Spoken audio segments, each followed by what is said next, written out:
Hello दोस्तों। Capital budgeting के हमारे इस सेशन में हम एक नई मेथड स्टार्ट करेंगे और उस मेथड का नाम है नेट प्रेजेंट वैल्यू मेथड। लेकिन नेट प्रेजेंट वैल्यू मेथड सीखने से पहले हम आपको ये बता देते हैं कि कैपिटल बजटिंग के पिछले 4 to 5 सेशन में आपने पेबैक पीरियड मेथड की प्रैक्टिस कर ली। आपने ये समझ लिया कि पेबैक पीरियड क्या होता है, कैसे निकाला जाता है। पेबैक पीरियड के अलावा पेबैक पीरियड के अलावा हम एआरआर मेथड भी पढ़ चुके हैं। तो हमने सबसे पहले पेबैक पीरियड मेथड के क्वेश्चंस किए थे, तो शुरुआत के कुछ 2-3 सेशन में हमने पेबैक पीरियड की प्रैक्टिस की। उसके बाद फिर आपने एवरेज रेट ऑफ रिटर्न या accounting rate of return method सीखी, जिसको हमने पिछले 2 सेशन में कवर किया। और इसके साथ में हमने एक मेथड और पढ़ी जिसका नाम है रिटर्न ऑन इन्वेस्टमेंट।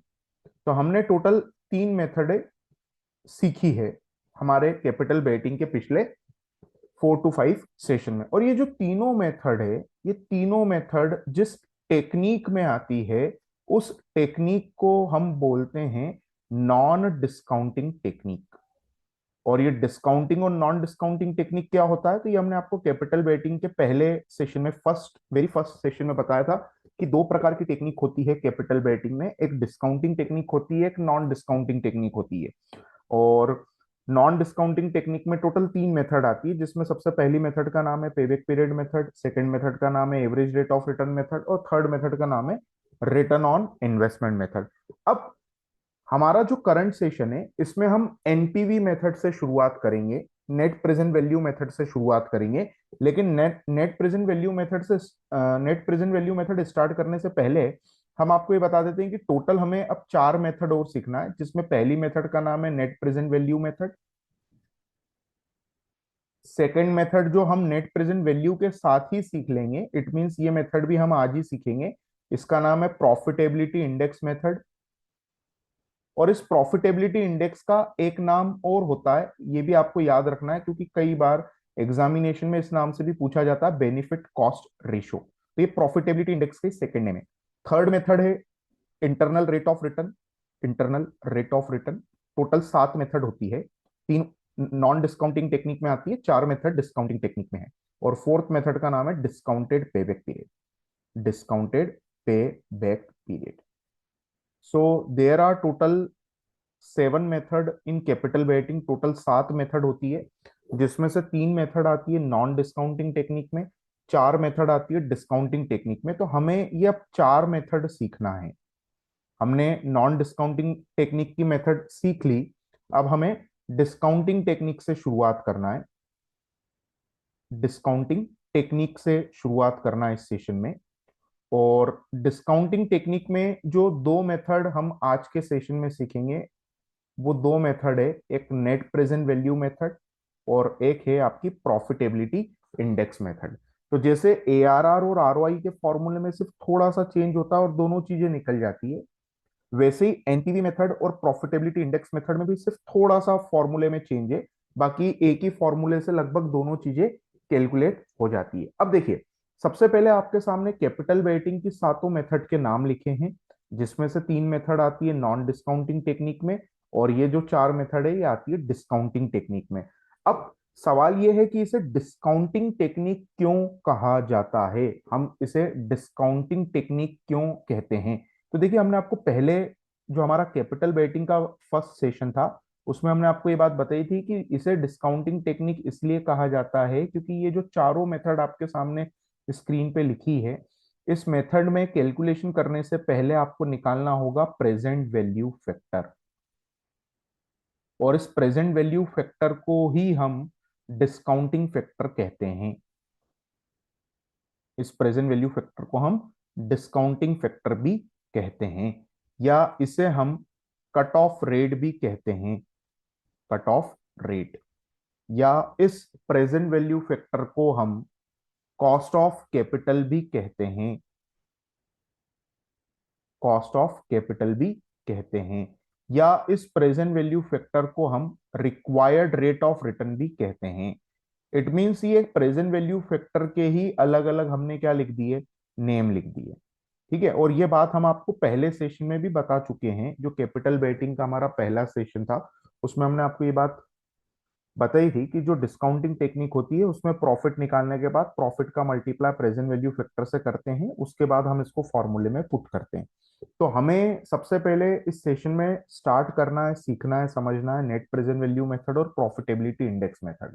लेकिन नेट प्रेजेंट वैल्यू और प्रॉफिटेबिलिटी इंडेक्स मेथड को समझने से पहले आपको ये समझना होगा, आपको ये पता होना जरूरी है कि ये प्रेजेंट वैल्यू फैक्टर या ये डिस्काउंटिंग फैक्टर या ये कट ऑफ रेट या जिसे हम कॉस्ट ऑफ कैपिटल या रिक्वायर्ड रेट ऑफ रिटर्न कहते हैं, ये होता क्या है।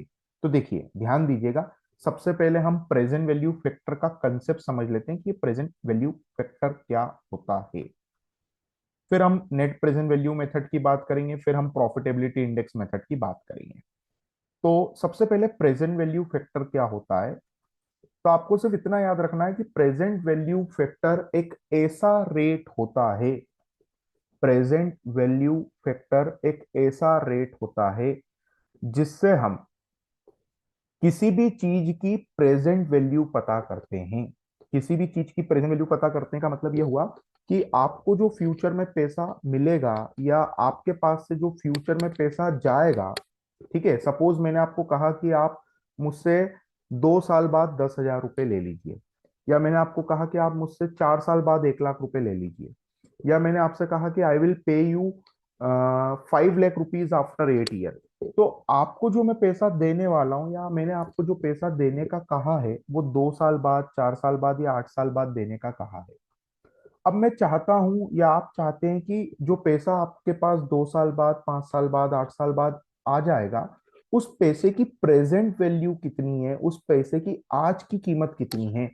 तो आज की कीमत निकालने के लिए जिस रेट का यूज होता है उस रेट को बोला जाता है प्रेजेंट वैल्यू फैक्टर। जैसे आपको हमने कहा कि मैं आपको आज से 5 साल बाद 1 लाख रुपए दूंगा, ठीक है, आज से 5 साल बाद मैं आपको कितने रुपए दूंगा, 1 लाख रुपए। अब आपको ये पता करना है कि उस 1 लाख रुपए की आज कीमत कितनी है। तो उसकी आपको आज की कीमत निकालने के लिए क्या करना होगा, उस 1 लाख रुपए को फिफ्थ ईयर के प्रेजेंट वैल्यू फैक्टर से मल्टीप्लाई करना होगा। तो प्रेजेंट वैल्यू फैक्टर एक ऐसा रेट होता है जिससे हम फ्यूचर में मिलने वाले, फ्यूचर में हमारे पास आने वाले या फ्यूचर में हमारे पास से जाने वाले कैश की, मनी की प्रेजेंट वैल्यू पता करते हैं। आप सभी को ये बात अच्छे से पता है कि समय के साथ जो रुपये की वैल्यू है वो कम होती है। समय के साथ रुपये की जो कीमत है वो क्या होती है, कम होती है। इट मीन्स जिन चीजों को आज आप 100 रुपए में खरीद पा रहे हैं, जरूरी नहीं है कि आज से 2 साल बाद, 4 साल बाद, 5 साल बाद भी वो चीजें आपको 100 रुपए में ही मिले। हो सकता है कि आज से 5 साल बाद 100 रुपए की वैल्यू 150 रुपए के बराबर हो जाए। इट मीन्स जो चीजें आज आप 100 रुपए में खरीद पा रहे हैं उन चीजों के लिए हो सकता है आफ्टर 5 ईयर आपको 150 रुपीज स्पेंड करना पड़े। तो 150 रुपीज कब स्पेंड करना पड़े, आज से 5 साल बाद। इट मीन्स 5 साल बाद के 150 रुपीज आज के 100 रुपए के बराबर है। अब सवाल ये कि सर ये 150 रुपीज 5 साल बाद के आज के 100 रुपए के बराबर है, ये हमें पता कैसे चलेगा। तो ये पता चलता है प्रेजेंट वैल्यू फैक्टर से। तो प्रेजेंट वैल्यू फैक्टर क्या होता है, तो प्रेजेंट वैल्यू फैक्टर एक रेट होता है, ठीक है। ये क्या होता है, एक रेट होता है। तो हम लिख देते हैं it is a rate, it is a rate by which we calculate the present value of future cash flows.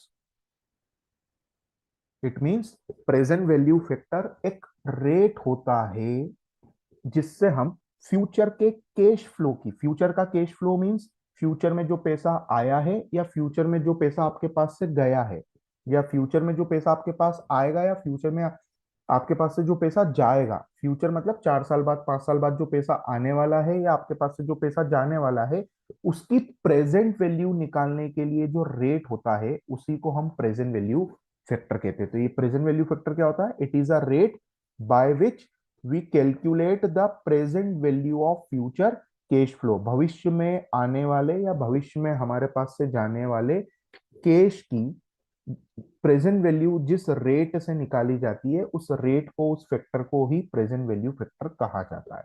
अब सवाल ये कि सर ये प्रेजेंट वैल्यू फैक्टर कैसे निकाला जाता है? तो देखिए, प्रेजेंट वैल्यू फैक्टर आपको क्वेश्चन में गिवन होगा। जब भी एनपीवी मेथड का या प्रॉफिटेबिलिटी इंडेक्स मेथड का क्वेश्चन आपके सामने आएगा, तो आपको प्रेजेंट वैल्यू फैक्टर क्वेश्चन में गिवन होगा। तो प्रेजेंट वैल्यू फैक्टर आपको दिया होगा या तो 10% या 12% या 15%, कोई भी एक रेट आ सकता है, या 6% या 8%, कोई भी एक रेट आपके सामने आ सकता है, और ये परसेंटेज में होगा, 10%, 12%, 15%, 6% और 8%, एक्सेट्रा, कोई भी एक रेट आपके सामने आ जाएगा। अब प्रेजेंट वैल्यू फैक्टर कैसे निकाला जाएगा, कैसे निकालते हैं? तो देखिए, प्रेजेंट वैल्यू फैक्टर निकालने के दो फॉर्मूले होते हैं, दो तरीके होते हैं। एक तरीका होता है कि आप क्या करें, आप लिखें 1 divided bye 1 plus rate, 1 divided bye 1 plus rate, ये फॉर्मूला है प्रेजेंट वैल्यू फैक्टर निकालने का, 1 डिवाइडेड बाय 1 प्लस रेट। पर जनरली मैं इस तरीके से स्टूडेंट को मना करता हूं कि आपको इस फॉर्मूले से प्रेजेंट वैल्यू फैक्टर निकालने की जरूरत नहीं है, क्योंकि 1 डिवाइडेड बाय 1 प्लस रेट अगर आप करेंगे तो 10% होगा, तो आप क्या करेंगे, आप क्या करेंगे, 10% अगर प्रेजेंट वैल्यू फैक्टर है तो आप लिखेंगे 1 डिवाइडेड बाय 1.10, क्योंकि 10% है तो 10% मीन्स 10 डिवाइडेड बाय 100, तो 0.10 होता है। तो 0.10 अगर वो होता है, तो 10% अगर रेट होगा तो आप क्या करेंगे, 10% अगर रेट होगा तो 1 डिवाइडेड बाय 1.10 करेंगे। अगर 12% रेट है तो आप क्या करेंगे, तो if 12% is your rate, then you will write 1 divided by 1.12। 1.12 कैसे आया, वन में 0.12 हमने ऐड कर दिया, 0.12 कैसे आया, तो 12% मीन्स 12 डिवाइडेड बाय 100। अगर 15% है तो क्या होगा, तो 15% है तो आप क्या करेंगे, 1 डिवाइडेड बाय 1.15।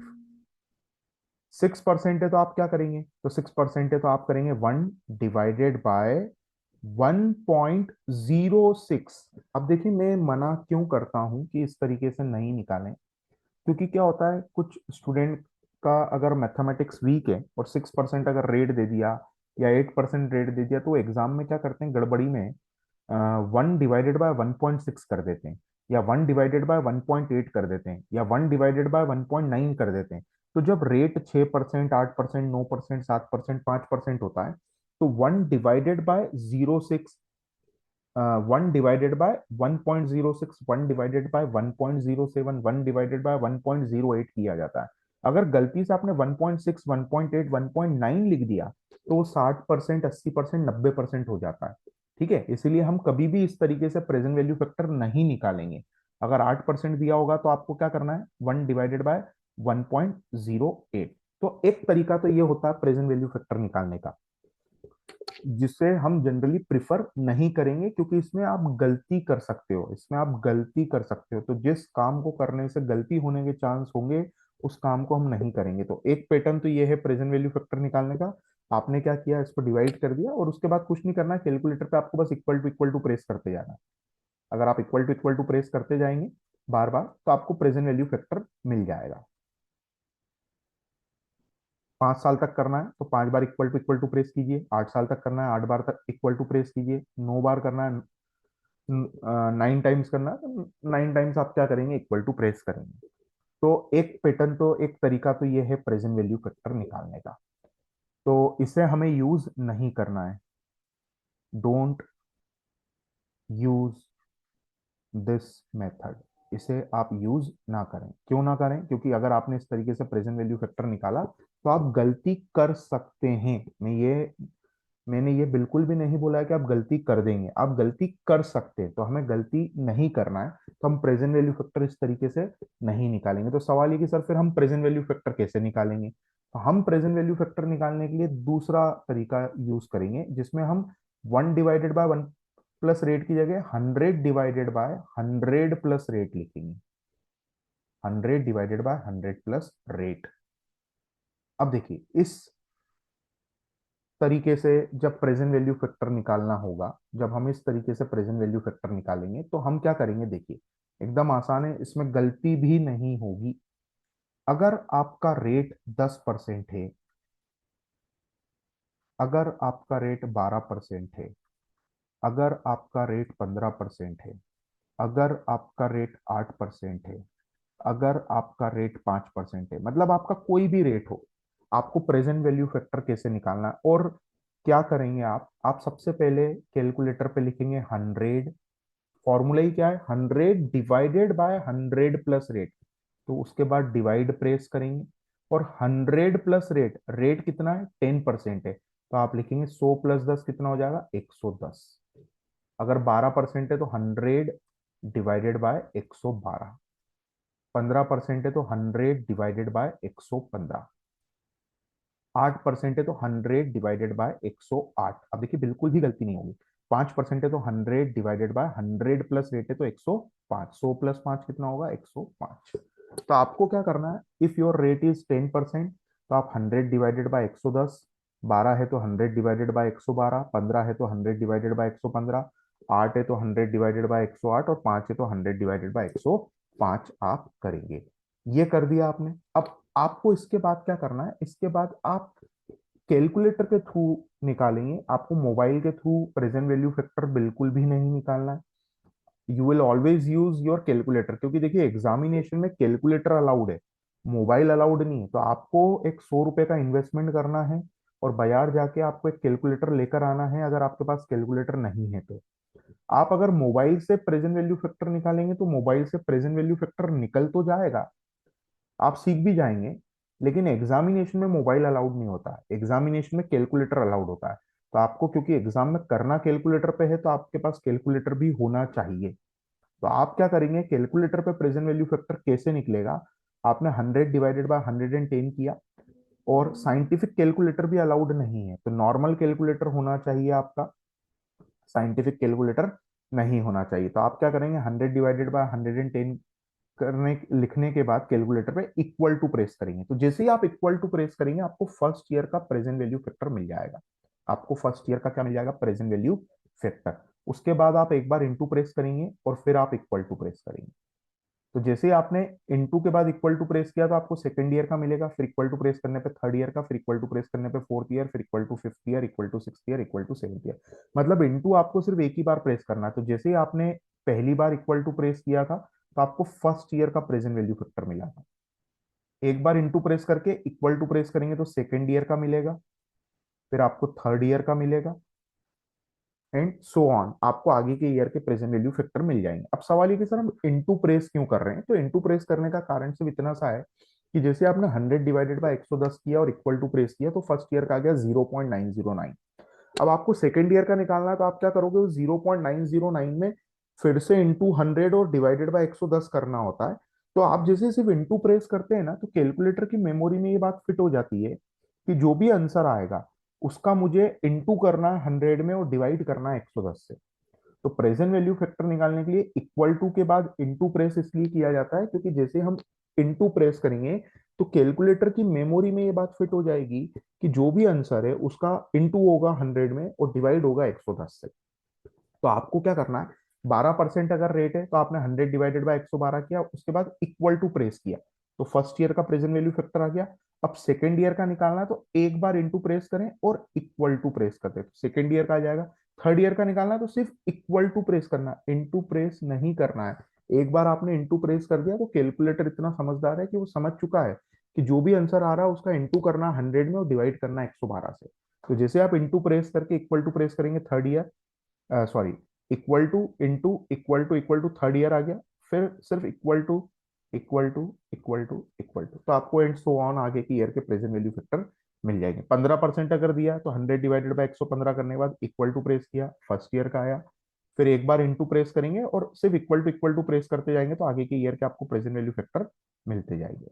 8% है तो 100 डिवाइडेड बाय 108, अगर आपके पास कैलकुलेटर है तो अभी अपने सामने कैलकुलेटर निकालो, 100 डिवाइडेड बाय 108 लिखो और इक्वल टू प्रेस कर दो, फर्स्ट ईयर का आ गया। अब इनटू प्रेस करो और इक्वल टू प्रेस कर दो, सेकेंड ईयर का आ गया, सिर्फ इक्वल टू प्रेस कर दो। अब थर्ड ईयर का आएगा, सिर्फ इक्वल टू प्रेस करो फोर्थ ईयर, सिर्फ इक्वल टू प्रेस करो फिफ्थ ईयर, सिर्फ इक्वल टू प्रेस करो सिक्स ईयर, सिर्फ इक्वल टू प्रेस करो सेवंथ ईयर। ऐसे ही 105 है तो 100 डिवाइडेड 5% अगर रेट है तो 100 डिवाइडेड बाय 105 इक्वल टू करने पे फर्स्ट ईयर एक बार इंटू और फिर इक्वल टू हम प्रेस करते जाएंगे तो हमें आगे की ईयर के प्रेजेंट वैल्यू फैक्टर क्या होते जाएंगे, मिलते जाएंगे। तो ये जो हमने आपको मेथड बताई है प्रेजेंट वैल्यू फैक्टर निकालने की, आपको इसी मेथड से प्रेजेंट वैल्यू फैक्टर निकालना है। आप चाहें तो ये ऊपर जो पैटर्न दिया है इस तरीके से भी निकाल सकते हैं, लेकिन डोंट यूज दिस मेथड, क्योंकि इसमें आप गलती कर दोगे, आप इसमें गलती कर सकते हो। ठीक है, और आपको क्या करना है, आपको सिर्फ इसी मेथड का यूज करते हुए प्रेजेंट वैल्यू फैक्टर निकालना है।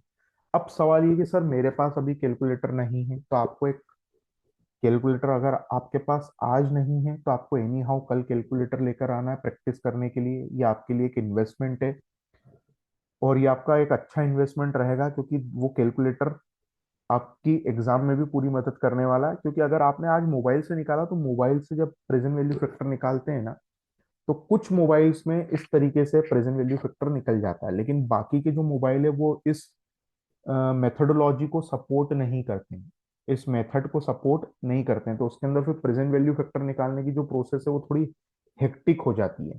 ठीक है, काम हमारा थोड़ा बढ़ जाता है। तो मैं मोबाइल पे कैसे प्रेजेंट वैल्यू फैक्टर निकालना वो भी बता देता हूँ।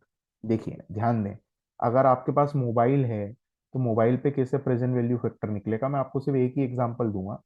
If you are using your mobile to find the present value factor and your rate is say 10%, आपका रेट कितना 10% है, तो अब आपको क्या करना होगा, मोबाइल पे आप 100 डिवाइडेड बाय 110 प्रेस करेंगे और इक्वल टू प्रेस करेंगे, तो फर्स्ट ईयर का प्रेजेंट वैल्यू फैक्टर आ जाएगा 0.90909090 आते रहेगा। अब मोबाइल पे ये जो 90909 आया है, इसके बाद आप डिवाइड करेंगे 1.10 से, तो आपको मिलेगा, और फिर इक्वल टू प्रेस करेंगे तो आएगा 0.826। फिर इसको डिवाइड करेंगे 1.10 से और इक्वल टू प्रेस करेंगे तो आएगा 0.751। फिर डिवाइड करेंगे 1.10 से। ऐसा क्यों कर रहे हैं, क्योंकि हमारा रेट जो है वो 10% है। हमारा जो रेट है वो कितना परसेंट है, 10% है। तो जो भी आंसर आते जा रहा है आप उसको क्या करते जा रहे हैं, डिवाइड करते जा रहे हैं 1.10 से। ठीक है, 1.10 क्यों लिखा, क्योंकि मैं चाहता तो ये भी लिख सकता था इंटू 100 डिवाइडेड बाय 110, तो फिर वो लंबी और प्रोसेस हो जाती, तो मैंने इंटू 100 डिवाइडेड बाय 110 में क्या किया, दो जीरो हटा दिए तो बचा 1.10। फिर आगे का आएगा 0.683 एंड सो ऑन। इस तरीके से आपको बार बार करते जाना है। 12% दिया होगा तो क्या करोगे, 100 डिवाइडेड बाय 112 करोगे, इक्वल टू प्रेस करोगे, फर्स्ट ईयर का आएगा। अब उसको डिवाइड करना पड़ेगा, तो ये थोड़ी सी लेंदी प्रोसेस है। तो मोबाइल वैसे भी देखिए एग्जाम में अलाउड नहीं है, जो भी आंसर आएगा आपका, जो भी आंसर रहेगा उसको डिवाइड करते जाएंगे आप। 1.12 से इक्वल टू प्रेस करेंगे, फिर जो भी आंसर आएगा उसको डिवाइड करेंगे 1.12 से एंड सो ऑन। इस तरीके से आपको करते जाना। अगर आपका रेट कितना परसेंट है, 12%, तो ये जो प्रोसेस है ये काफी लेंदी हो जाती है, काम आपका बढ़ जाता है। ठीक है, तो मोबाइल से इस तरीके से आप निकाल सकते हैं, पर आपको कैलकुलेटर लाना है, कैलकुलेटर से ही प्रेजेंट वैल्यू फैक्टर निकालना है। क्योंकि एग्जामिनेशन में भी आप प्रोजेक्ट मैनेजमेंट के या फाइनेंशियल मैनेजमेंट के पेपर में कैलकुलेटर लेकर जाएंगे, तो कैलकुलेटर आपकी एग्जामिनेशन में अलाउड है, तो आप कैलकुलेटर लेकर आए, कैलकुलेटर पे ही प्रैक्टिस करें, और कैलकुलेटर पे इस तरीके से ही आप प्रेजेंट वैल्यू फैक्टर निकालें। तो अब हमने आपको क्या बता दिया इस सेशन में, सबसे पहले हमने आपको ये बता दिया कि प्रेजेंट वैल्यू फैक्टर क्या होता है, तो ये एक ऐसा रेट होता है जिससे हम फ्यूचर के कैश फ्लो की प्रेजेंट वैल्यू पता करते हैं। फ्यूचर कैश फ्लो का मतलब क्या होता है, तो future cash flow means future में जो पैसा आने वाला या जाने वाला होता है उसकी हम प्रेजेंट वैल्यू मतलब आज की कीमत पता कर लेते हैं। प्रेजेंट वैल्यू फैक्टर एक क्योंकि रेट होता है, तो ये कोई भी एक रेट हो सकता है, 10 12 15 6 8%। तो दो तरीके होते हैं निकालने के, एक 1 डिवाइडेड बाय 1 प्लस रेट जो हमें यूज नहीं करना है, और दूसरा होता है 100 डिवाइडेड बाय 100 प्लस रेट। और हम हमेशा इस करते हुए present value use this method, हमेशा हम यही मेथड फॉलो करेंगे प्रेजेंट वैल्यू फैक्टर निकालने के लिए। हमेशा हम इस तरीके से प्रेजेंट वैल्यू फैक्टर निकालेंगे, और ये कैलकुलेटर पे निकलेगा। साइंटिफिक कैलकुलेटर पे भी अगर आप ट्राई करेंगे इस तरीके से निकालने की, तो प्रेजेंट वैल्यू फैक्टर नहीं आएगा। जो नॉर्मल कैलकुलेटर अलाउड होता है एग्जामिनेशन में, उसी कैलकुलेटर पे आप इस तरीके से निकाल सकते हैं। तो ये हमने आपको प्रेजेंट वैल्यू फैक्टर कैसे निकाला जाता है वो सिखा दिया।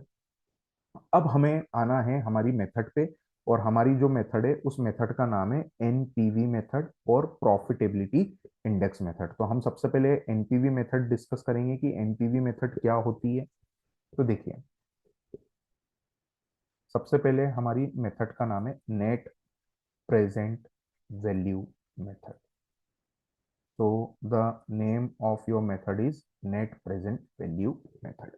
अब सबसे पहला सवाल कि सर ये एनपीवी मेथड क्या होती है, व्हाट इज दिस एनपीवी, ये एनपीवी मेथड क्या होती है। तो देखिए एनपीवी मेथड का एकदम सीधा सा कंसेप्ट है। एनपीवी मेथड एक का एकदम सीधा सा कंसेप्ट है कि एनपीवी का मतलब है कि एक प्रोजेक्ट या इन्वेस्टमेंट से आपको कितना टोटल प्रॉफिट आज की वैल्यू के टर्म में मिलेगा। एक प्रोजेक्ट में या एक इन्वेस्टमेंट में आपको कितना टोटल प्रॉफिट आज की वैल्यू के टर्म में मिलेगा। इट मींस इसमें आप कैश इनफ्लो, आने वाला पैसा, और कैश आउटफ्लो, इट मींस आपका जो भी खर्चा, आपका जो भी इन्वेस्टमेंट है, उसका डिफरेंस कैलकुलेट करते हैं। तो एनपीवी मेथड क्या होती है? तो एनपीवी का मतलब होता है कि आप जो भी इन्वेस्टमेंट करने वाले हैं, आपने जो भी पैसा लगाया, ठीक है, सपोज मैंने आज 1 लाख रुपए लगाए, सपोज मैंने आज 1 लाख रुपए का कहीं पे निवेश किया, और 1 लाख रुपए का निवेश करने पर मुझे हर साल एक पर्टिकुलर अमाउंट मिल रहा है। माना कि मुझे हर साल 25,000 मिल रहे हैं अगले 5 सालों तक। हर साल मुझे कितना पैसा मिल रहा है? 25,000 रुपये मिल रहा है। कितने सालों तक मिल रहा है? 5 सालों तक। तो देखने पर तो ये लग रहा है कि जो आपका इन्वेस्टमेंट है ये प्रॉफिटेबल है, क्योंकि 5 सालों तक अगर 25,000 रुपये मिलेंगे तो 5 साल में तो मुझे 1,25,000 रुपये मिल रहे हैं। ठीक है, और लगाए मैंने 1 लाख है। तो देखकर तो ऐसा लग रहा है कि सर प्रॉफिट हो रहा है, आप इसमें इन्वेस्टमेंट कर दो। लेकिन जो मुझे 1,25,000 रुपये मिल रहे हैं, वो आज नहीं मिल रहे हैं, वो अगले 5 सालों में मिल रहे हैं। अगले साल मिलेगा 25, फिर 25, फिर 25, करते करते इसे 5 सालों में मुझे 1,25,000 रुपये मिलेंगे। और 1 लाख रुपए तो मेरे पास से आज ही जा रहे हैं। ठीक है, तो हमें क्या करना होगा? हमें ये जो अगले 5 सालों में 1,25,000 रुपये मिल रहे हैं, 25-25 कर 1,000 रुपये हर साल के हिसाब से, हमें ये पता करना होगा कि जो हमें हर साल 25-25 हजार रुपये मिल रहे हैं, उसकी आज की वैल्यू कितनी है, उसकी प्रेजेंट वैल्यू कितनी है। तो प्रेजेंट वैल्यू कैसे निकाली जाएगी? तो प्रेजेंट वैल्यू निकाली जाएगी with the help of present value factor. और प्रेजेंट वैल्यू फैक्टर क्या होता है वो हमने आपको बता दिया, कैसे निकलता है वो भी हमने आपको बता दिया। तो आपको क्या करना है? नेट प्रेजेंट वैल्यू क्या होती है? तो नेट प्रेजेंट वैल्यू मेथड आपको टोटल प्रॉफिट बताती है। टोटल प्रॉफिट किस चीज का बताती है? कि आपके पास जो पैसा आया और आपके पास से जो पैसा गया, आज के टर्म में, आज के हिसाब से आपके पास जो पैसा आया है और आज के हिसाब से आपके पास से जो पैसा गया है, उनका डिफरेंस कितना है। इट मीन्स जो भी पैसा आपके पास आया है और जो भी पैसा आपके पास गया है, उनकी आज की वैल्यू का डिफरेंस कितना है, उसी को हम नेट प्रेजेंट वैल्यू कहते हैं। अब देखो, सीधी सी बात है, इसको आप ऐसे भी समझ सकते हो। मैंने आपको दो ऑफर दिए कि या तो आप मुझसे आज 100 रुपए या तो आज आप मुझसे 100 रुपए ले लो, या 1 साल बाद आप मुझसे 120 रुपए लेना। या तो आज आप मुझसे 100 रुपए रख ले लें, या आप मुझसे 1 साल बाद 120 रुपए लेना। तो अब आप क्या सोचेंगे? आपके पास दो ऑप्शन है, या तो आज 100 रुपए ले लें, या 1 साल बाद 120 रुपए ले लें। तो आपको क्या करना होगा? जो 1 साल बाद 120 रुपए मिल रहे हैं, उसकी प्रेजेंट वैल्यू पता करनी होगी कि वो 120 रुपए आज के कितने रुपए के बराबर है। अगर वो आपके 100 रुपए से ज्यादा आते हैं तो आप क्या बोलेंगे? सर कोई बात नहीं, आप हमें आज 100 रुपए मत देना, आप हमें 1 साल बाद 120 रुपए दे देना। तो नेट प्रेजेंट वैल्यू क्या होती है? नेट प्रेजेंट वैल्यू एक ऐसी मेथड होती है जिससे हम हमारे पास से जो पैसा गया है और हमारे पास जो पैसा आया है, उनकी प्रेजेंट वैल्यू का, उनकी आज की वैल्यू का, हम उससे क्या पता करते हैं? डिफरेंस पता करते हैं। तो सबसे पहले नेट प्रेजेंट वैल्यू का फॉर्मूला क्या होता है? तो नेट प्रेजेंट वैल्यू मेथड का देखिए फॉर्मूला है present value of cash inflow. Present value of cash inflow. Present value of cash inflow का मतलब जो पैसा आया उसकी आज की वैल्यू में से जो पैसा गया उसकी आज की वैल्यू क्या करना है? माइनस करना है। Minus present value of cash outflow. तो दिस इज द फॉर्मूला। जैसे मैंने आपको ऑफर दिया कि आप मुझे 100 रुपए दो अभी, मैं आपको क्लास के बाद, क्लास ओवर हो होने के जस्ट बाद मैं आपको 110 रुपए दूंगा। इट मीन्स आज ही मैं आपसे 100 रुपए ले रहा हूँ और आज के आज ही मैं आपको 110 रुपए दे रहा हूँ। ठीक है, तो आप क्या करेंगे? यस सर, हम इन्वेस्टमेंट करने को तैयार है, क्योंकि आपके पास से आज ही पैसा गया है और आज ही आपके पास पैसा आ रहा है। लेकिन जनरली जब हम कहीं पे इन्वेस्टमेंट करते हैं ना, तो पैसा तो हमारे पास से आज जाता है, लेकिन आता आज नहीं। आता कब है? 1 साल बाद, 2 साल बाद, 3 साल बाद, 4 साल बाद, 5 साल बाद। तो हमें क्या करना है? जो पैसा हमारे पास फ्यूचर में आएगा, जो फ्यूचर में हमारे पास पैसा आएगा, उस फ्यूचर में आने वाले पैसे की हम प्रेजेंट वैल्यू निकालेंगे। प्रेजेंट वैल्यू निकालेंगे with the help of present value factor. और प्रेजेंट वैल्यू जो भी आएगी, उस present value of cash inflow में से जो पैसा हमारे पास से आज गया है, उसे हम क्या कर देंगे? माइनस। अगर आपका आंसर इसमें पॉजिटिव आता है, माइनस करने पे क्या आता है, पॉजिटिव। तो पॉजिटिव आया, इसका मतलब आपको क्या हो रहा है, प्रॉफिट। आपको क्या हो रहा है, प्रॉफिट हो रहा है। तो आप प्रोजेक्ट को क्या करेंगे, एक्सेप्ट करेंगे। और अगर आपका आंसर आया नेगेटिव, इट मीन्स आपको क्या हो रहा है, लॉस, तो आप प्रोजेक्ट को क्या करेंगे, रिजेक्ट करेंगे। ठीक है। अगर आपको, आपका जो आंसर है वो पॉजिटिव आया है, इट मीन्स इन्वेस्टमेंट करने पे आपको प्रॉफिट हो रहा है, तो आप प्रोजेक्ट को एक्सेप्ट करेंगे। अगर नेगेटिव आता है, इट मीन्स आपको लॉस हो रहा है, तो आप प्रोजेक्ट को रिजेक्ट करेंगे। अगर दो प्रोजेक्ट हैं, अगर दो प्रोजेक्ट हैं, दोनों का एनपीवी पॉजिटिव है, तो जिसका आंसर ज्यादा है उसे हम क्या करेंगे, जिसका एनपीवी बड़ा है उसे हम एक्सेप्ट करेंगे। दो प्रोजेक्ट है, एक का एनपीवी पॉजिटिव है, एक का एनपीवी नेगेटिव है, तो जिसका एनपीवी पॉजिटिव होगा उसे हम एक्सेप्ट करेंगे, और जिसका नेगेटिव होगा उसे हम क्या करेंगे, रिजेक्ट। और इस बात को ध्यान से सुनिएगा, दो प्रोजेक्ट हैं और दोनों का एनपीवी अगर नेगेटिव है, दोनों का एनपीवी नेगेटिव है, इट मीन्स एक्स प्रोजेक्ट में पैसा लगाने पे भी नुकसान हो रहा है, वाई प्रोजेक्ट में भी पैसा लगाने पे नुकसान हो रहा है, तो दोनों को रिजेक्ट करना है, पैसे को तकिए के नीचे रख के सोना है। आपको इन्वेस्टमेंट करने की जरूरत नहीं है। ऐसा नहीं बोलेंगे हम कि सर जिसमें फिर हमें कम नुकसान है हम उस पर इन्वेस्टमेंट करेंगे। ठीक है, याद रखिएगा इस बात को। अगर दो प्रोजेक्ट है और दोनों का एनपीवी क्या आया, नेगेटिव आया, ठीक है, if there are two project, project X and project Y, और आपने दोनों का एनपीवी निकाला और दोनों का एनपीवी क्या आ गया, नेगेटिव, इट मीन्स दोनों में से किसी भी प्रोजेक्ट में पैसा लगाओ आपको नुकसान ही होगा, तो आप दोनों प्रोजेक्ट को क्या करेंगे, रिजेक्ट। ठीक है। इन्वेस्टमेंट करना कंपलसरी नहीं है, इन्वेस्टमेंट तभी किया जाता है जब हमें उस इन्वेस्टमेंट में, वो वहां पे पैसा लगाने पे क्या हो, प्रॉफिट। अगर लॉस होगा तो हम प्रोजेक्ट को क्या कर देंगे, रिजेक्ट कर देंगे। We are not going to invest a single amount.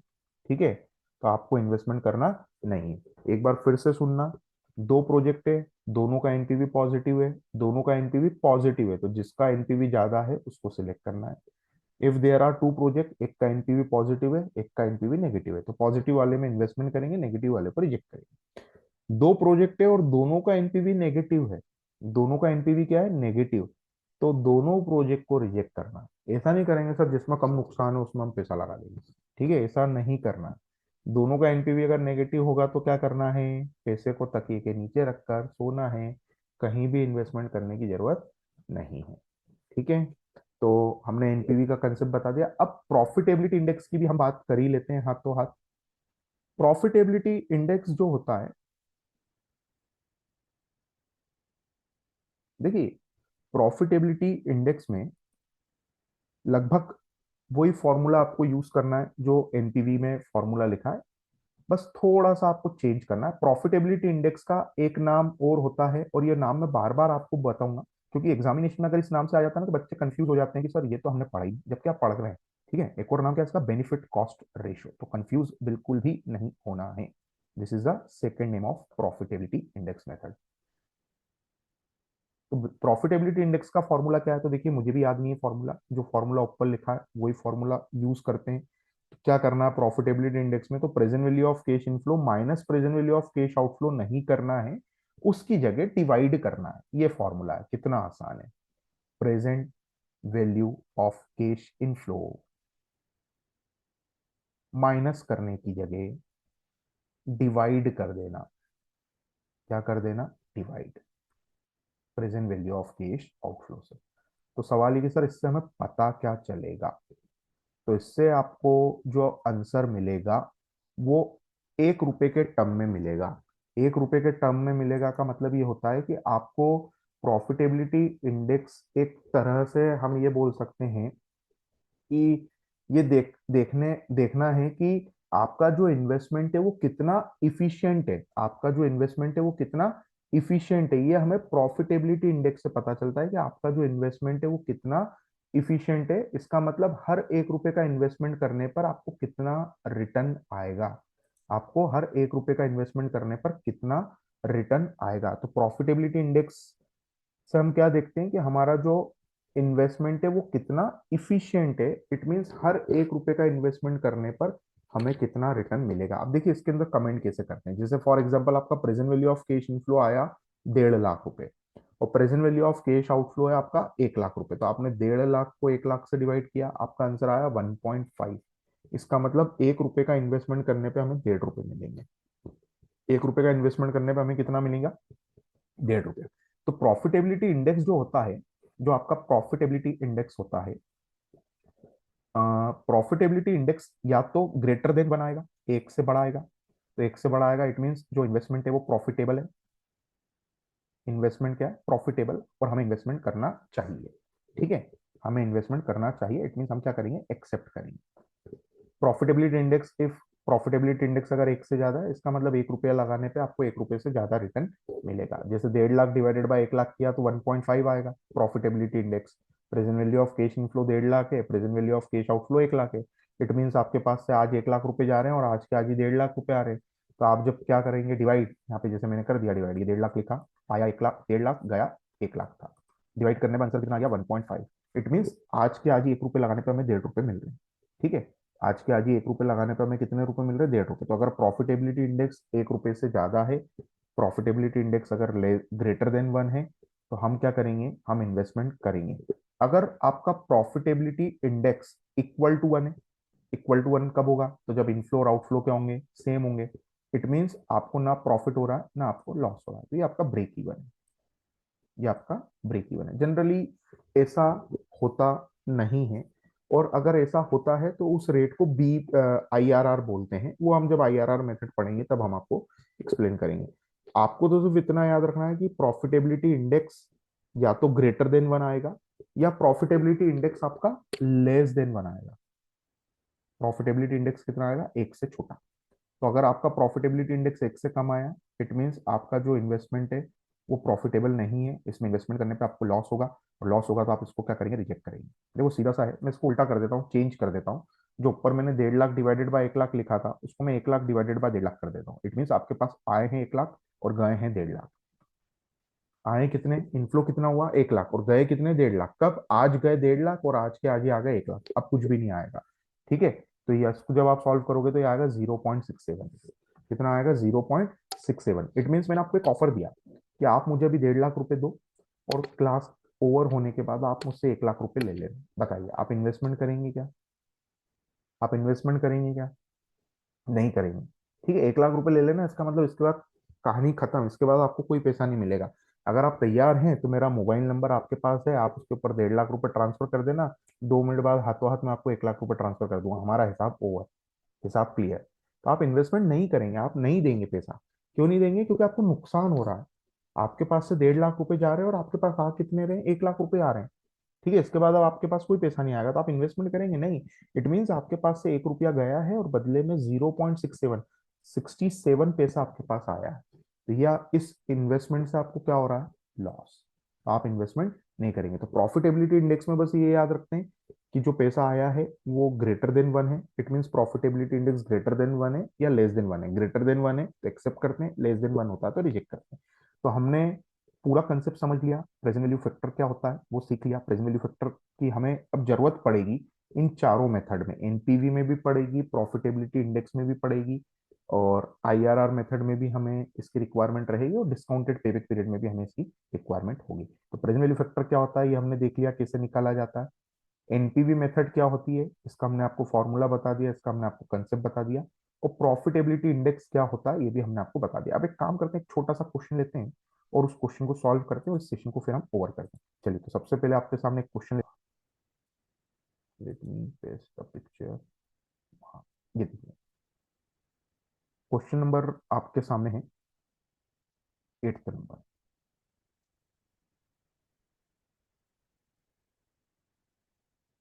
आपके सामने 8th नंबर का क्वेश्चन है, और देखिए क्वेश्चन आपको इजीली विजिबल है। क्वेश्चन में क्या दिया है? क्वेश्चन में दिया है the following relevant information for to mutually exclusive project. अब देखिए यहाँ पे एक वर्ड लिखा है म्यूचुअली एक्सक्लूसिव। तो सबसे पहले ये म्यूचुअली एक्सक्लूसिव क्या होता है? म्यूचुअली एक्सक्लूसिव का मतलब होता है the moment you will select project x, जैसे ही आप एक प्रोजेक्ट को सिलेक्ट करेंगे से एक्स और वाई, तो अपने आप जो दूसरा प्रोजेक्ट है वो रिजेक्ट हो जाएगा। म्यूचुअली एक्सक्लूसिव मीन्स जैसे ही आपने एक प्रोजेक्ट को सिलेक्ट किया, दूसरा प्रोजेक्ट अपने आप क्या हो जाएगा? Reject. That is called mutually exclusive. ठीक है, म्यूचुअली एक्सक्लूसिव का मतलब क्या होता है, जैसे ही आपने एक प्रोजेक्ट को सिलेक्ट किया दूसरा प्रोजेक्ट अपने आप क्या हो जाएगा, reject. The moment you will select one project the second project will got rejected. तो the following is the relevant information of two mutually exclusive project X and Y being evaluated by a firm. ये firm evaluate कर रही है। तो सबसे पहले year दिए हैं, cash flow X, cash flow Y, cash flows दिए हैं। और सबसे पहले आपके सामने लिखा है जीरो, और जीरो के सामने जो अमाउंट दिया है वो माइनस में दिया है। तो सबसे पहले जीरो क्या होता है, तो जीरो का मतलब होता है आज। ठीक है, जीरो का मतलब होता है आज। आज मतलब टुडे। ठीक है, जीरो का मतलब क्या होता है, आज। इसका मतलब आज आपके पास से 10,000 रुपए जाएंगे, आज आपके पास से 30,000 रुपए जाएंगे। ठीक है, ये आपके पास से 10,000 रुपए गए या 30,000 रुपए गए। ठीक है, कैसे पता चला जाएंगे या गए, तो ये अमाउंट जो दिया है वो माइनस में दिया है। ठीक है, तो माइनस में दिया इसका मतलब क्या हुआ, ये पैसा आपके पास से गया, ये पैसा आपके पास से गया। ठीक है, ये पैसा आपके पास से गया, ये पैसा आपके पास से गया। ठीक है, गया मतलब ये आपका आउटफ्लो है। कैसे पता चला गया, क्योंकि ब्रैकेट में दिया हो या माइनस में लिखा हो, इसका मतलब ये कैश आउटफ्लो होता है। इंग्लिश में इसको क्या बोलेंगे, कैश आउटफ्लो। कैश आउटफ्लो, ये आपका कैश आउटफ्लो। कैसे पता चला सर, एक बार फिर से सुनना। अगर अमाउंट आपको माइनस में दिया है या अमाउंट आपको ब्रैकेट में दिया है, इसका मतलब ये आपका कैश आउटफ्लो है। और उसके बाद दिया 1 2 3, इसका मतलब 1 साल बाद, 2 साल बाद, 3 साल बाद। और जो अमाउंट दिया है वो 5,000, 6,000, 4,000, 14,000, 19,000, 10,000 दिया है। इट मीन्स ये पैसा आपके पास आया, ये पैसा आपके पास आया या ये पैसा आपके पास आएगा। ठीक है, ये पैसा आपके पास आया या ये पैसा आपके पास आएगा। तो आया या आएगा का मतलब क्या होगा, ये हो गया आपका कैश इनफ्लो, क्योंकि ये पॉजिटिव है। तो जो अमाउंट पॉजिटिव है इट मींस ये हमारा कैश इनफ्लो है। ठीक है, तो सबसे पहले क्वेश्चन में आउटफ्लो समझ आ गया आप सभी को। जो नेगेटिव दिया या ब्रैकेट में दिया होता है that is your cash outflow, और जो पॉजिटिव दिया होता है that is our cash inflow. आगे लिखा है evaluate and rank this proposal. आपको इवेल्युएट करना और इसको रैंक देना as per NPV and IRR technique. IRR को भी आप भूल जाइए, हम सिर्फ एनपीवी की बात करेंगे इस सेशन में। आईआरआर हम आगे 2 3 सेशन बाद डिस्कस करेंगे कि आईआरआर क्या होता है, कैसे निकाला जाता है। तो हमें एनपीवी निकालना है और हमें आईआरआर निकालना है। आईआरआर हम नहीं निकालेंगे, हम सिर्फ एनपीवी और प्रॉफिटेबिलिटी इंडेक्स कैलकुलेट करेंगे। Given that the minimum required rate of return, तो देखिए minimum required rate of return is 10%। तो रिक्वायर्ड रेट ऑफ रिटर्न 10% है, इट मीन्स आपका जो प्रेजेंट वैल्यू फैक्टर है वो 10% है। मैंने ऊपर आपको बताया था कि प्रेजेंट वैल्यू फैक्टर को ही रिक्वायर्ड रेट ऑफ रिटर्न कहा जाता है। तो प्रेजेंट वैल्यू फैक्टर आपका कितना परसेंट है, 10%। तो हमें देखिए क्वेश्चन कैसे सॉल्व करना है। हार्डली 5 मिनट लगेंगे और ये पूरा क्वेश्चन सॉल्व हो जाएगा। तो देखिए सबसे पहले हम क्या करेंगे, हम लिखेंगे सॉल्यूशन और इसमें हम लिखेंगे प्रोजेक्ट एक्स।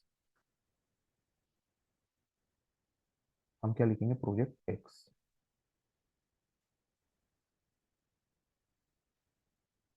प्रोजेक्ट एक्स, और प्रोजेक्ट एक्स का हमें कैश आउटफ्लो दिया है। कैश आउटफ्लो मतलब कितना पैसा हमारे पास से जा रहा है। तो देखिए ऊपर चल के देखते हैं कैश आउटफ्लो कितना है। तो देखिए समझा दिया हमने आपको, कैश आउटफ्लो मतलब जो जीरो ईयर में लिखा हुआ आउटफ्लो है। कैसे पता चला, क्योंकि माइनस में। तो कैश आउटफ्लो एक्स का है 10,000। तो सबसे पहले 10,000 इज योर कैश आउटफ्लो। ये पैसा हमारे पास से आज गया है। और हमारे पास अगले 3 सालों में, first year, second year, third year में जो पैसा आएगा, इट मीन्स हमारा जो कैश इनफ्लो है वो कितना है। कैसे पता चला कैश इनफ्लो है, तो ये पॉजिटिव दिया है। कितना है, 5,000, 6,000 और 4,000। तो हम एक काम करते हैं, 5,000, 6,000 और 4,000 लिख देते हैं। तो 5,000, 6,000 और 4,000 ये हमने लिख दिया। अब आपको क्या करना है, ये जो पैसा आपके पास आ रहा है ये first year, second year, third year में आ रहा है। आपको ये पता करना है कि जो 5,000, 6,000, 4,000 हमारे पास 1 साल बाद, 2 साल बाद, 3 साल बाद आएंगे, उसकी आज कीमत कितनी है। तो आज की कीमत क्यों निकालना है, क्योंकि 10,000 रुपये आज जा रहे हैं, तो हमें ये पता करना है कि जो पैसा 3 साल में आ रहा है उसकी आज कीमत कितनी है। तो आज की कीमत कैसे निकालेंगे, तो देखो प्रेजेंट वैल्यू फैक्टर कितना दिया है, 10%। तो आप क्या करेंगे, इस कैश इनफ्लो का मल्टीप्लाई कर देंगे प्रेजेंट वैल्यू फैक्टर से। कितना परसेंट है, 10%। अब 10% का प्रेजेंट वैल्यू फैक्टर कैसे निकालोगे, तो अभी बताया था। 100 लिखो, डिवाइड करो 110 से और इक्वल टू प्रेस कर दो। तो जैसे 100 लिख के डिवाइड बाय 110 करोगे तो पहले साल का आ जाएगा 0.909। फिर कैलकुलेटर पे सिर्फ इनटू प्रेस करके इक्वल टू प्रेस करना, सेकेंड ईयर का आ जाएगा 0.826। फिर इक्वल टू प्रेस करना सिर्फ, तो आ जाएगा 0.751। तो 3 साल का प्रेजेंट वैल्यू फैक्टर कितना आएगा? फर्स्ट ईयर का आएगा 0.909, सेकेंड ईयर का आएगा 0.826, और थर्ड ईयर का आएगा 0.751। और इसे हम मल्टीप्लाई कर देंगे तो हमें मिलेगा present value of cash inflow. इसका मतलब हमें क्या मिलेगा? हमें ये पता चल जाएगा कि जो पैसा हमारे पास अगले 3 सालों में आएगा उसकी आज की कीमत कितनी है। 5,000 रुपए जो आ रहे हैं वो 1 साल बाद आ रहे हैं, तो ये 5,000 रुपए 1 साल बाद के आज के कितने रुपए के बराबर है? तो ये आज के 4545 के बराबर है। कैसे आया 4545? 5,000 इंटू 0.909। 2 साल बाद के 6,000 रुपए 4956 के बराबर है। इसका मतलब आज के 4956 2 साल बाद के 6,000 रुपए के बराबर होंगे। इट मीन्स जो चीजें आज आप 4,956 रुपए में खरीद सकते हैं, 2 साल बाद उन चीजों को खरीदने के लिए आपको 6,000 रुपए खर्च करना होंगे। और ये 4,000 इंटू 0.751 करेंगे तो आएगा 3,004। इसका मतलब आज के 3,004 रुपए 3 साल बाद के 4,000 रुपए के बराबर होंगे। इट मीन्स जो सुख आज आपको 3,004 रुपए में मिलेगा, उसके लिए 3 साल बाद आपको 4,000 रुपए खर्च करना होंगे। ठीक है, तो हमने क्या किया, जो हमारे पास 1 साल बाद, 2 साल बाद, 3 साल बाद पैसा आने वाला है, उसकी हमने प्रेजेंट वैल्यू, इट मीन्स आज की कीमत पता कर ली। आज के 4545 1 साल बाद के 5,000 के बराबर होंगे। आज के 4956 2 साल बाद के 6,000 के बराबर होंगे। आज के 3,004 रुपए 3 साल बाद के 4,000 के बराबर होंगे। तो ये हमने आज की कीमत पता कर ली, और इसका टोटल कितना आया? तो इसका टोटल आ रहा 12,505 रुपए। टोटल कर दिया। अब एनपीवी निकालना है, तो एनपीवी का फॉर्मूला लिख देते हैं। एनपीवी का फॉर्मूला क्या होगा? तो एनपीवी का फॉर्मूला होगा, नेट प्रेजेंट वैल्यू का फॉर्मूला है present value of cash inflow minus present value of cash outflow. Present value of cash inflow minus present value of cash outflow. तो present value of cash inflow कितना है? तो present value of cash inflow है आपका 12,505, और outflow कितना है? 10,000। It means आपके पास से आज 10,000 रुपए जा रहे हैं, और आज के आज ही कितने आ रहे हैं? 12,505। इट मीन्स आपको 2,505 रुपए का क्या हो रहा है? प्रॉफिट। और अगर इसी का प्रॉफिटेबिलिटी इंडेक्स निकालना होता तो हम प्रॉफिटेबिलिटी इंडेक्स का फॉर्मूला लिख देते हैं। Profitability index, profitability index formula रहेगा। पूछा नहीं है, पर क्योंकि सिंपल है, फॉर्मूले में बस माइनस करने की जगह डिवाइड करना है, इसलिए हम निकाल रहे हैं। Present value of cash inflow divided by present value of cash outflow. मतलब एनपीवी के साथ प्रॉफिटेबिलिटी इंडेक्स हमने फ्री में दे दिया आपको। एनपीवी के साथ प्रॉफिटेबिलिटी इंडेक्स क्या? फ्री। तो 12,505 divided by 10,000 is equal to, solve करने पर आएगा 1.25। इट मीन्स 1 रुपए का निवेश करने पर हमें ₹1.25 मिल रहा है। तो ये तो हो गया हमारा प्रोजेक्ट एक्स। अब ऐसे ही हमें प्रोजेक्ट वाई के लिए भी कैलकुलेट करना है, तो वाई भी कर लेते हैं, क्वेश्चन खत्म। तो प्रोजेक्ट वाई, तो सबसे पहले यहाँ लिखते हैं प्रोजेक्ट वाई, और सबसे पहले प्रोजेक्ट वाई का कैश आउटफ्लो लिखेंगे। फिर ईयर लिखेंगे, कितने ईयर है? 1 2 3। फिर इसका कैश इनफ्लो लिखेंगे, जो भी कैश इनफ्लो दिया वो लिखेंगे। उसका मल्टीप्लाई करेंगे प्रेजेंट वैल्यू फैक्टर से। प्रेजेंट वैल्यू फैक्टर कितना था? 10%। तो हमें present value of cash inflow मिल जाएगा। जो पैसा फ्यूचर में आने वाला उसकी हमें प्रेजेंट वैल्यू मिल जाएगी। पहले हमने इतना लिख लिया। अब ऊपर चल के फटाफट देखते हैं। देखिए, सबसे पहले वाई प्रोजेक्ट। अगर हम आपके वाई प्रोजेक्ट की बात करें, तो जो हमारा वाई प्रोजेक्ट है, इस वाई प्रोजेक्ट में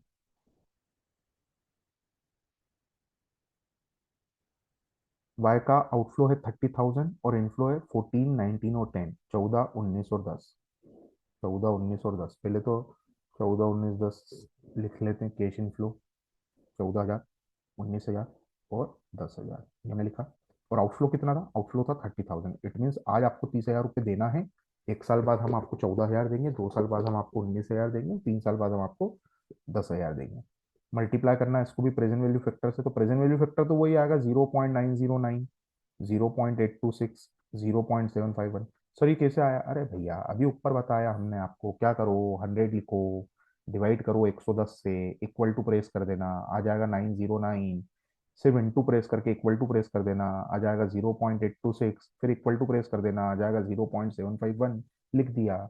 मल्टीप्लाई कर दो, मल्टीप्लाई करने पर कितना आएगा देख के लिख देता हूँ मैं, 12726।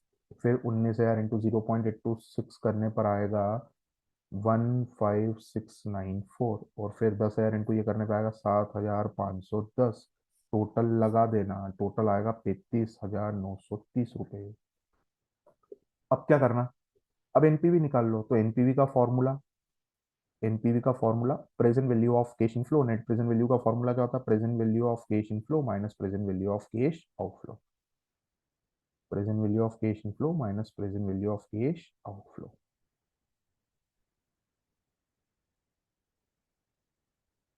कितना आएगा 35,930 रुपये माइनस आउटफ्लो कितना 30,000।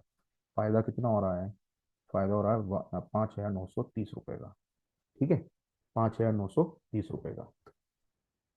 और अगर प्रॉफिटेबिलिटी इंडेक्स निकालें, देखिए कमेंट करने के लिए जो आता है ना, वो या तो एनपीवी के बेसिस पे कहा जाएगा या सिर्फ प्रॉफिटेबिलिटी इंडेक्स के बेसिस पे कहा जाएगा। ठीक है, अगर क्वेश्चन में पूछा जाए कि comment on the basis of NPV method या comment on the basis of profitability index method, सिर्फ एक ही मेथड के बेसिस पे हमें कमेंट करना होता है। अब क्योंकि इस सवाल में पूछा ही एनपीवी है, प्रॉफिटेबिलिटी इंडेक्स हम आपको इसके साथ में फ्री दे रहे हैं। ठीक है, प्रॉफिटेबिलिटी इंडेक्स हम आपको इसके साथ निकाल के बता रहे हैं सिर्फ कि ये प्रॉफिटेबिलिटी इंडेक्स पूछे तो ऐसे निकालते हैं। अब इसके अंदर क्या करना है, present value of cash inflow divided by present value of cash outflow. तो इनफ्लो कितना है, इनफ्लो है 35,930, और आउटफ्लो कितना है 30,000। सॉल्व कर लेना, आंसर आएगा 1.20।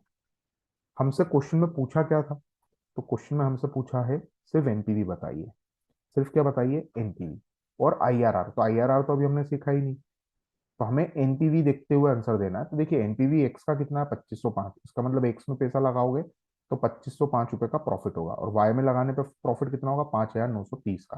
तो कौन से प्रोजेक्ट का एनपीवी ज्यादा है, तो प्रोजेक्ट वाई का एनपीवी ज्यादा है। तो आप क्या करेंगे, आप लिखेंगे since NPV of project Y is more then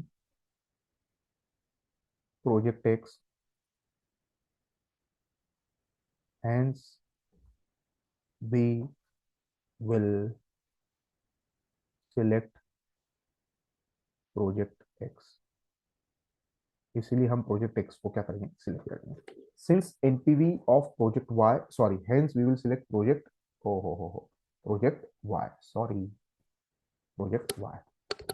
क्योंकि वाई प्रोजेक्ट का एनपीवी ज्यादा है, इसलिए हम वाई प्रोजेक्ट को क्या करेंगे, सिलेक्ट करेंगे। जिसका एनपीवी ज्यादा है उसे हम क्या करते हैं, सिलेक्ट, क्योंकि उस प्रोजेक्ट में हमें प्रॉफिट ज्यादा हो रहा है। अब सवाल है कि सर अगर हमें प्रॉफिटेबिलिटी इंडेक्स के हिसाब से डिसीजन देना होता तो फिर आपको ये नहीं कहा जाता कि एनपीवी निकालिए। तो फिर हम प्रॉफिटेबिलिटी इंडेक्स देखते हैं। तो प्रॉफिटेबिलिटी इंडेक्स देखो, एक्स का दिख रहा है 1.25, वाई का दिख रहा है 1.20, तो उसमें फिर क्या होता, एक्स प्रोजेक्ट से होता। क्यों, क्योंकि हमें एक्स प्रोजेक्ट से क्या पता चल रहा है कि 1 रुपए लगाने पे 1.25 रुपए मिल रहे हैं, और वाई प्रोजेक्ट में 1 रुपए लगाने पे 1 रुपए 20 पैसे मिल रहे हैं। तो वैसे ज्यादा रिटर्न किस में मिल रहा है, एक्स में। तो हम क्या करते हैं, अगर प्रॉफिटेबिलिटी इंडेक्स के हिसाब से हमें डिसीजन देना होता तो हम लिखते हैं since profitability index of X project is more than project Y, we will select the project X. ठीक है, तो हम प्रोजेक्ट एक्स को क्या करते हैं, सिलेक्ट। तो आपको जो डिसीजन लेना होगा ना, हमेशा वो एनपीवी के बेसिस पे ही लेना होगा। एग्जामिनेशन में जब क्वेश्चन आएगा ना, तो आपको एनपीवी ही निकालना होगा। प्रॉफिटेबिलिटी इंडेक्स तो आपको तभी निकालना है जब आपसे पूछा जाए, वरना आपको प्रॉफिटेबिलिटी इंडेक्स निकालने की जरूरत नहीं है, आप सिर्फ एनपीवी निकालेंगे। तो जिसका एनपीवी ज्यादा होगा उस प्रोजेक्ट को हम क्या करेंगे, सिलेक्ट करेंगे। तो इस सेशन में हमने प्रेजेंट वैल्यू फैक्टर क्या होता है ये समझ लिया, एनपीवी मेथड क्या होती है ये देख लिया, प्रॉफिटेबिलिटी इंडेक्स क्या होता है, और फिर हमने एक क्वेश्चन भी किया। अब हमारा जो नेक्स्ट सेशन रहेगा उसमें हम फिर से एनपीवी की प्रैक्टिस करेंगे, और अभी अगले 2 से 3 सेशन में हम एनपीवी की प्रैक्टिस को कंटिन्यू रखेंगे। देन हम आईआरआर मेथड और डिस्काउंटेड पेबैक पीरियड मेथड पर आएंगे। तो इस सेशन को हम इतने ही रखते हैं, अगले सेशन में हम इसके आगे कंटिन्यू करेंगे, और अगले सेशन में फिर से हम एनपीवी मेथड की प्रैक्टिस करेंगे।